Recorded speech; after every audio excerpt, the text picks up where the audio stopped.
Hello, everyone, and welcome to this week's episode of the Rosa and Rubini podcast, Making Sense of This World. My name is Manas Chavla, and as always, I'm really pleased to be joined by CEO and Head of Research, Brunella Rosa.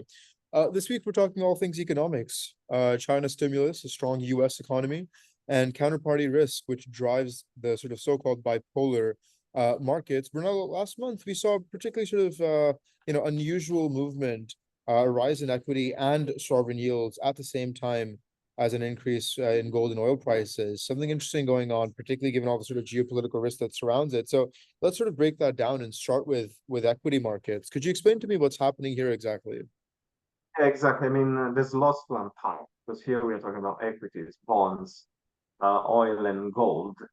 And there are several causes underpinning what's going on. So let's start with equities. So, in the last month or so, the performance of equities has been stunning. In particular, the S&P 500 has gained 6.3%, which is like one third of the entire gains made in 2024, which was around 21%.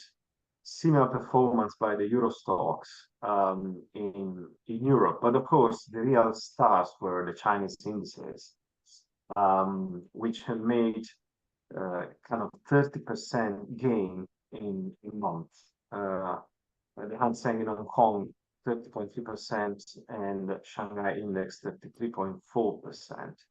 And in particular, in this last case, this gain of the last month or so has helped reversing the previous decline that was recorded by in the beginning of the year. Yeah. And as equity indices were rising, so were sovereign bond yields and something interesting in the commodity space. Could you talk about what's happening in both of those markets as well? Sure. So bond yields also rose. Uh, the two-year yield in the US, the Treasury yields, rose quite substantially initially after the Fed effectively dropped bomb and delivered a 50 basis point cut versus the 25 basis point expected. The two-year yield fell from 4% to 350. But then the good performance of the economy, particularly the strong non-farm payroll figures, we'll discuss this later, made them coming back around 4%. The 10-year yield also reached almost 4% over the same time horizon. So equity rose, bond yields rose. What happened to oil and gold? Well, oil prices also have risen and have reached almost $80 per barrel from less than 70 just a few weeks ago. But particularly the gold prices are worth mentioning because they are breaking one record after another.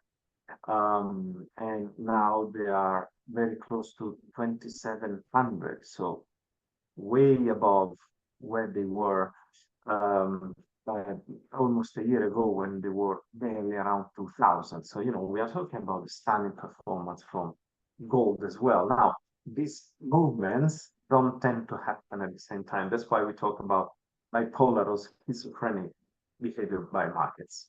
Yeah. And so you see on the one hand, these kind of, risk on factors, on the other hand, such risk averse factors, people flocking to what are usually considered safeties like gold in times of sort of uncertainty, but both happening at the same time. What are the reasons for this? You point out two reasons. Let's start with the first one.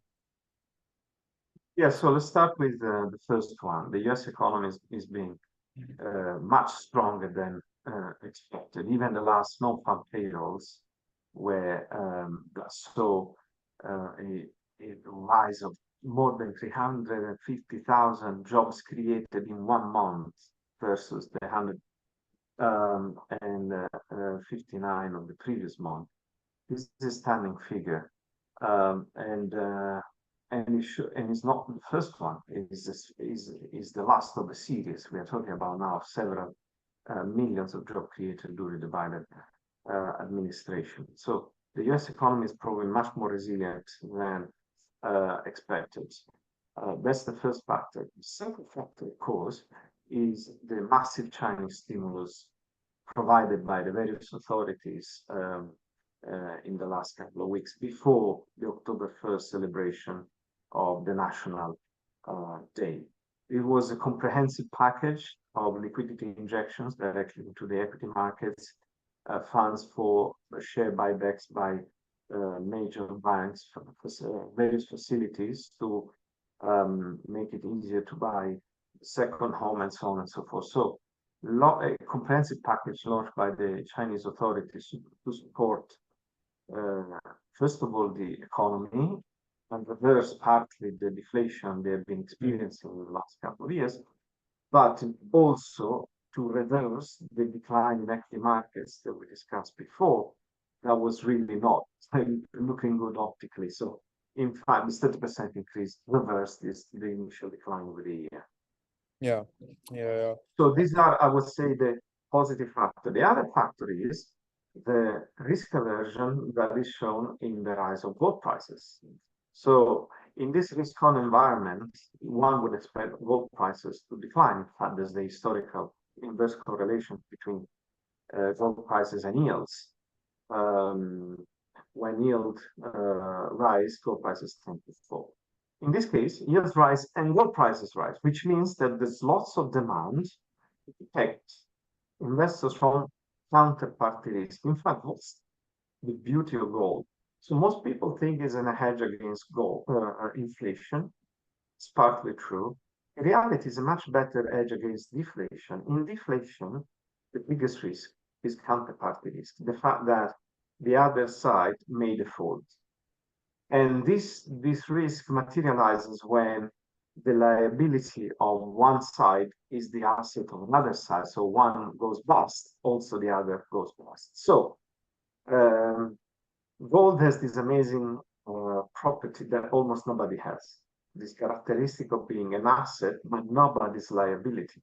So you have it, and that doesn't mean that you're subtracting something from somebody else.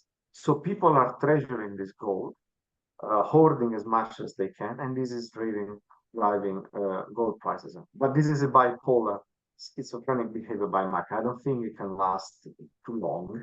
There will be an inevitable correction at some point, and so we need to watch carefully over the next few days.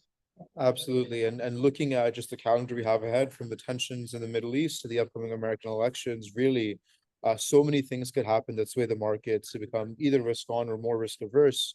So, certainly a kind of a deviation from the norm is possibly in the cards. Brunello, as always, thank you so much for your time and insight. Thank you. Until next time.